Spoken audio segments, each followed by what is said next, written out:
All right, let's try and unpack this. We're in a world just absolutely saturated with information, right? Yeah. Especially when it comes to these really complex global events, these conflicts. And honestly, it's easy to feel totally overwhelmed. Just knowing what's truly happening, what really matters, it can feel like, well, an impossible task sometimes. But that's exactly why we're here. Today, we're diving deep into the escalating situation in Gaza. We're focusing on some pretty significant international condemnations that have just come out, the ongoing humanitarian aid challenges, and these new military operations unfolding, well, right now. Yeah, and to help us navigate this really intricate landscape, our main source for this deep dive is a comprehensive report from CBS News. It's by Tucker Reels, updated just yesterday, July 21st, 2025. It does a pretty good job, I think, of pulling together various perspectives and, the critical developments happening on the ground. Okay, so our mission for you today is pretty simple. We want to extract the most important nuggets of knowledge from these sources, give you a real shortcut to being well-informed. We're going to try and uncover some surprising facts, maybe some crucial context, so you can truly understand what's happening on the ground and, importantly, why it matters to everyone. So let's jump right into the latest developments. We've got immediate breaking news from yesterday, Monday, July 21st. It concerns, a pretty powerful joint statement that's just been issued by a significant number of nations. That's right. And this isn't just, a couple of countries chiming in. This statement was signed by 25 nations. It's a substantial group. We're talking major U.S. allies and partners like Britain, Canada, Japan. But the full list also includes Australia, Austria, Belgium, Denmark, Estonia, Finland, France, Iceland, Ireland, Italy, Latvia, Lithuania, Luxembourg, the Netherlands, New Zealand, Norway, Poland, Portugal, Slovenia, Spain, Sweden, and Switzerland. I mean, it's quite the coalition. Wow. And their core demand sounds clear, direct, urgent. Their simple message is, the war in Gaza must end now. Just like that. Exactly. And beyond that direct call for the war to end, the statement also unpacks some very specific condemnations.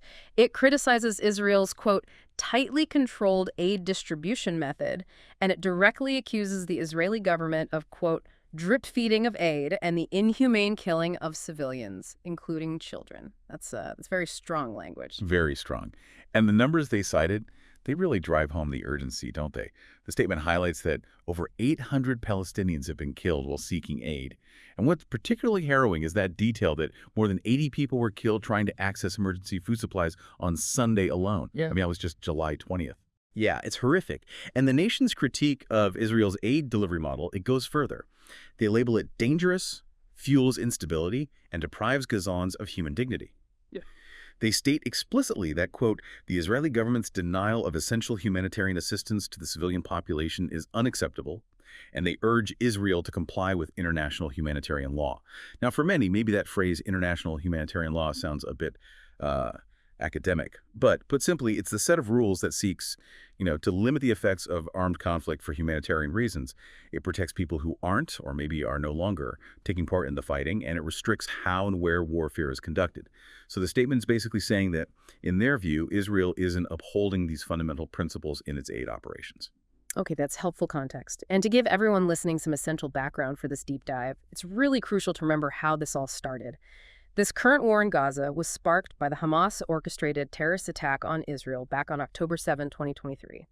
That awful day saw around 1,200 people killed and 251 others taken hostage. Right. And an important update on those hostages. While thankfully most have been released, Prime Minister Netanyahu stated earlier this month, in July, that 50 still remain in Gaza. And that includes 20 he said were still alive. So bringing it back to this joint statement from the 25 nations, they weren't just focused on the aid and the civilian casualties, right? They also addressed the hostages. Absolutely. They directly addressed it. They stated they, quote, condemn their continued detention and call for their immediate and unconditional release. And then they added a really critical point connecting these issues. They said, a negotiated ceasefire offers the best hope of bringing them home and ending the agony of their families. Ah, so they're linking the two. Exactly. What's really notable here is how the international community is, well, very deliberately connecting these two critical issues, ending the war and releasing the hostages. They see them as interdependent objectives. They're basically framing it as, you can't really achieve one without the other. It's a package deal, in a sense. That makes sense.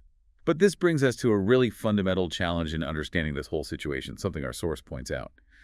The fact that Israel currently doesn't allow foreign journalists into Gaza, this makes independent verification of, well, pretty much any figures, incredibly challenging, maybe impossible. Yeah, impossible is probably the right word. And the immediate impact is that figures coming from the Hamas-run health ministry, while they're widely reported, they simply cannot be independently confirmed. And Israel, for its part, just rejects them outright as falsely inflated, which raises questions about their accuracy, of course. Right, but despite Israel's rejection, the United Nations has actually stated that the ministry's figure, I think it's more than 59,000 people being killed in total since the war started. That figure, the UN says, is the most credible information available, given the circumstances. So this lack of independent verification, it really means that global understanding, global decision-making during this conflict, it's all based on figures that are either contested or, like we said, impossible to fully confirm. It creates this critical information vacuum, doesn't it? And that complicates how the world perceives and reacts to the situation, makes objective assessments much, much harder. Definitely. So given the sheer weight of that international statement from 25 nations, what kind of pushback or defense did we see from Israel? How did they react to these condemnations? Well, Israel's response was quite direct. The foreign ministry spokesman, Oren Marmerstein, he rejected it pretty bluntly, called it disconnected from reality and sends the wrong message to Hamas. So clearly, they did not see eye to eye with the statement's assessment at all. Not surprising, perhaps. And what about the Israeli military agency, Kogat? They handle affairs in the Palestinian territories, right? Right. Yes, Kogat. They released their own statement asserting that, quote, Israel acts in accordance with international law and is leading efforts to facilitate the entry of humanitarian aid into Gaza in coordination with the international organizations. So a very different picture from their perspective. And Israel also places blame for civilian deaths on Hamas. Squarely on Hamas, yes. Accusing the group of using civilians as human shields and also of seizing aid materials for its own fighters, claims that Hamas naturally denies. And it's always worth remembering in this context that Hamas is designated as a terrorist organization by the U.S., by Israel, and the EU. This really just highlights, doesn't it, how these fundamentally opposing accounts of events, of responsibilities, how they complicate any effort to address the humanitarian crisis effectively, let alone achieve any path towards peace. Each side has a deeply, deeply entrenched narrative. Okay, let's maybe focus for a moment on a specific area of this aid controversy that our source, CBS News, delves into. Their own team inside Gaza reported that Israeli forces have, quote, routinely opened fire on people near food distribution sites since at least the end of May. That's a pretty significant claim coming from journalists on the ground.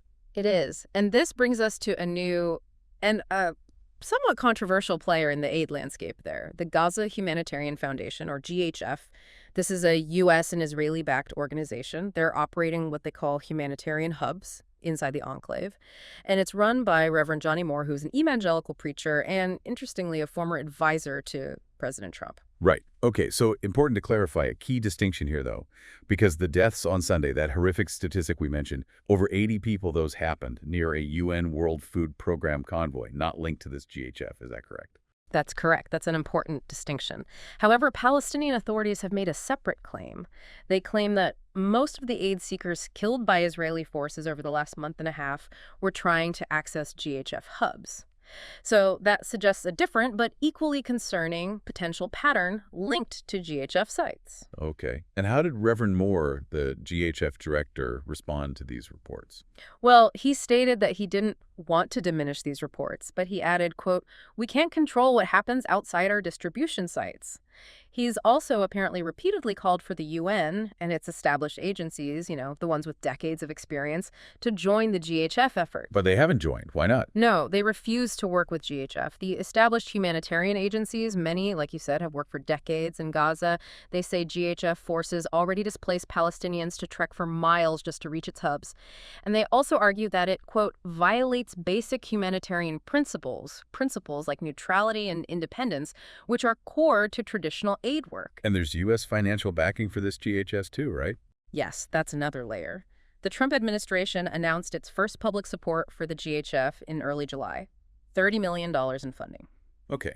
So amidst all these deeply concerning developments, these controversies, we're also hearing broader international calls for peace amplifying. That's right. Pope Leo IV, for example, he renewed his call just over the weekend for an immediate end to the barbarity of this war and for a peaceful resolution to the conflict in Gaza. So voices from, various global spheres are weighing in. But has Prime Minister Netanyahu's stance shifted at all in response to this pressure? Not discernibly, no. His stance has been remarkably consistent. He's repeatedly stated the war will continue until Hamas is, quote, rendered impotent militarily and politically, and all the hostages are returned. There's really no public sign of a shift in that core objective from the Israeli leadership. And what's really crucial here, I think, is the timing. This international outcry, these mounting demands for a ceasefire, they're coming at the exact same moment that, quote, Israel says it is again extending its ground war in Gaza, forcing thousands of Palestinians to once again flee for safety. Yeah, it creates this really striking divergence, doesn't it? You have this intensifying international diplomatic pressure pushing for an end to the conflict on one side, and then the reality of expanding military operations happening on the ground on the other. It's a very complex and contradictory situation unfolding in real time, shows how difficult it is to influence events. So let's pinpoint the location of this new military expansion. Where's this happening? Okay, so on Sunday, July 20th, Israel widened its evacuation orders, this time to include Deir Albala, which is in central Gaza.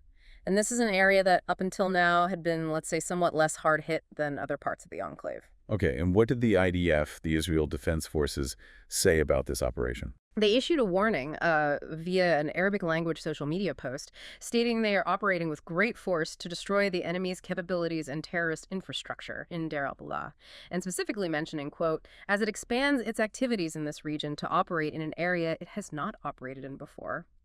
The message urged residents, quite starkly, to evacuate the area immediately and move south. Wow. And the immediate human impact. What are we hearing about that? It's stark, as you said. The UN's humanitarian agency, OCHA, they estimated that somewhere between 50,000 and 80,000 people were in the area covered by this new evacuation order. Reports describe families seen carrying what few items they could salvage, often on makeshift carts, just heartbreaking scenes. And residents describe huge and powerful explosions shaking the area as if it were an earthquake, expressing, profound fear of an impending ground operation. And has that ground operation actually started? Unfortunately, yes, that military action has been confirmed. The GLZ radio network, that's an Israeli government-funded network affiliated with the IDF, they reported on Monday that Israeli soldiers had, quote, for the first time since the start of the war, entered Deir al-Balah on the ground. Apparently, a single combat brigade moved in after initial air and artillery strikes. So amidst these expanding operations, there's another voice emerging, a powerful and, very emotional voice from within Israel itself. Yes, the Hostages Families Forum headquarters. They represent the families of those still held in Gaza. What are they saying? They released an urgent statement. They're demanding that the Prime Minister, the Defense Minister, the Chief of Staff, and the IDF spokesperson, quote, appear before them and the Israeli public to clearly explain why the offensive in the Deir al-Balah area does not put the hostages at serious risk. It's a very direct challenge, right from those most personally affected. You can feel their frustration. Did they say they've received answers? No, quite the opposite. Their frustration is palpable. They stated, quote, as of this moment, we have received no official, organized updates or satisfactory answers on this matter, clearly feeling left in the dark and deeply worried. And they issued a warning, too. A very stark warning, yes. It speaks volumes. They said, the people of Israel will not forgive anyone who knowingly endangered the hostages, both the living and the deceased. No one will be able to claim they didn't know it was at stake. I mean, this internal pressure from the families, it adds another critical and highly emotional dimension to the Israeli government's strategic decisions. It really highlights the profound human cost of every single military maneuver, not just for Gazans, but of course for Israelis as well. So where does this leave us? What does all this really mean for you as someone trying to grasp this incredibly complex situation? We've seen this growing, unified international condemnation. It highlights a severe humanitarian crisis. We've talked about the controversies swirling around aid distribution, the GHF, the huge challenges of just verifying basic information on the ground. And then there's the ongoing expansion of the ground war happening at the very same time that these heartbreaking, urgent calls are coming from the hostage families inside Israel. These aren't isolated events, are they? They're deeply interwoven threads, creating this constantly shifting, highly volatile picture. Exactly. And I think when you look at a conflict marked by such deeply held convictions on all sides, completely competing narratives, and just profound human suffering, understanding isn't just about collecting facts, is it? It's about recognizing these inherent tensions, the tension between military objectives and humanitarian imperatives, between stated intentions and observed realities on the ground. And maybe the provocative thought to leave you with is this. In such a situation, how do you even discern what's most impactful? And what responsibilities do nations and maybe even individuals hold to protect civilian lives and genuinely pursue peace, even when that path forward seems almost impossible to find? That's really the core challenge that continues to unfold every day in Gaza.